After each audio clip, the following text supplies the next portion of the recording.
அனைவருக்கும் வணக்கம். என் பெயர் ஜியு பிரணாம். நான் எல்கேஜி ஸ்டேட் பப்ளிக் ஸ்கூல் படிக்கின்றேன். நான் இன்று உலக திருநாள் பற்றி பேசப் போகிறேன். உழவர்கள் நமக்கு உணவளிக்கின்றார்கள்.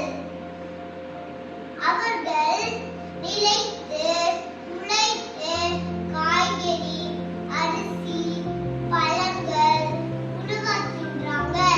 தைப்பொங்கல் அன்று நாம் உழவர்களுக்கு நன்றி சொல்லி கொண்டாடுகிறோம். அவர்களை நாம் மதிக்க வேண்டும்.